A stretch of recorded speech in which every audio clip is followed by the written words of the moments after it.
everyone. Good to see you. I'm glad you joined us again this week. We're going to do something a little different with this episode.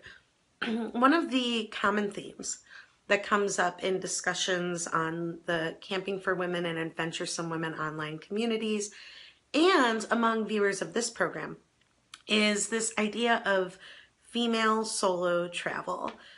A lot of the women in our communities are considering going on a modest day hike for the first time on their own, or tackling an epic once-in-a-lifetime, no-holds-barred travel adventure by themselves.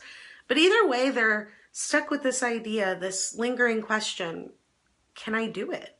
Is this something I can do on my own?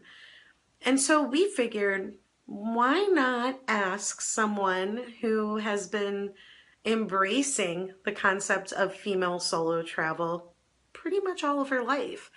This week, we're joined by Emily Pennington, also known as Brazen Backpacker, and she'll take some time to answer some of the common questions about being a woman and traveling alone.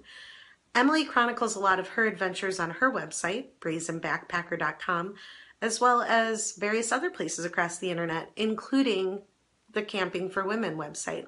We're stoked that Emily took time out of her adventurous schedule to answer some of our questions and share some of her experiences as a solo adventurous woman. Take it away, Emily. Hi guys, it's Emily Pennington, aka Brazen Backpacker, and I'm so excited to be here and answer a few questions about solo female adventuring and backpacking for Ask Natalie. So let's get started with the questions that she gave me. What advice or tips do you think are the most important to women considering venturing out solo? I would say it's not nearly as dangerous out there as you think it's going to be, and pretty much everyone you meet on the trail is going to be really helpful. I've heard stories of women who carry guns and mace and all sorts of crazy stuff that adds weight to your pack, and honestly, I've never found it necessary. I've seen multiple bears on trail, and I've been out by myself, for multiple days and long miles, and I haven't had an incident other than getting a little too cold at night. I'd say things like that, and making sure you have enough food are probably the dangers you actually have to worry about. So that would be my advice. What led you to solo adventure, and the most important thing you've gained from it? Well, I got really into solo adventuring in the middle of a pretty rough breakup last year. I really needed to ground myself and kind of rediscover a sense of meaning and purpose and value in my own life, I think, which is really common after ending a long-term relationship. And I would say that the most important thing that I've gained from it is finding that sense of strength and resilience and self-sufficiency that you can only really get when you go out and do something big and a little bit scary on your own.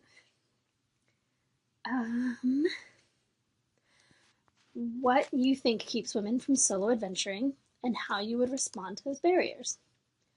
Well, I think that in the outdoor industry, there's a lot of media and press surrounding men who do first ascents of mountains, or a lot of the rock climbers. The most famous rock climbers are all men, for example.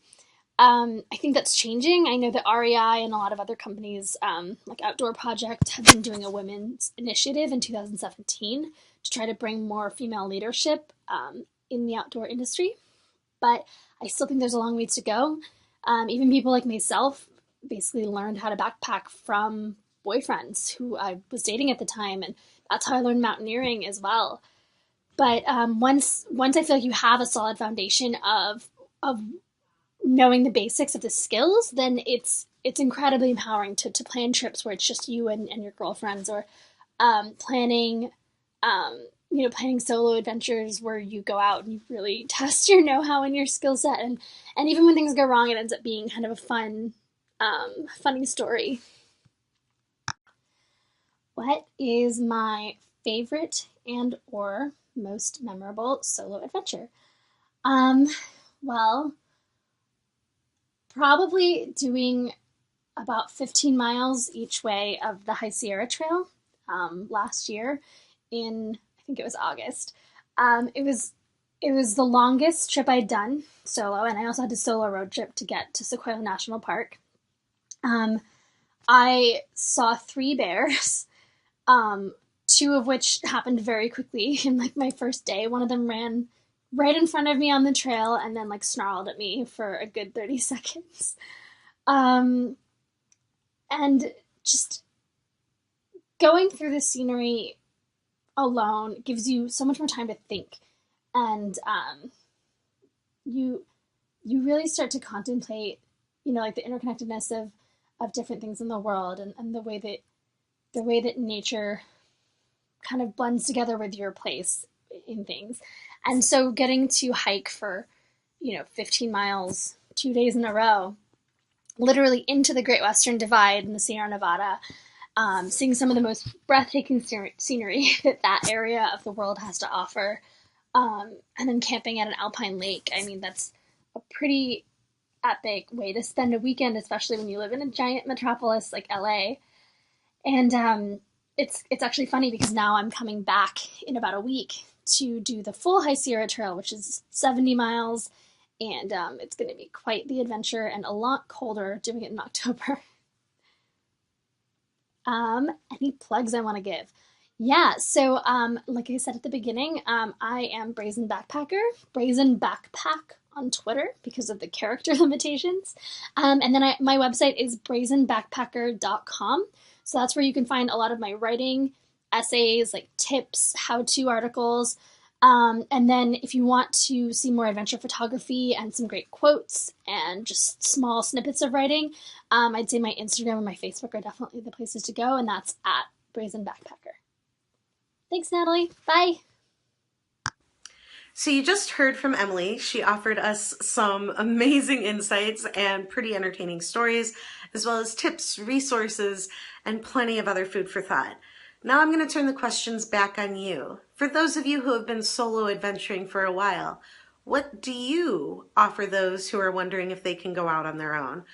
What tips do you find integral to your travels? What resources would you offer? We'd love to hear from you. Leave some comments below and get started in our ongoing dialogue. Share your thoughts. See you next time.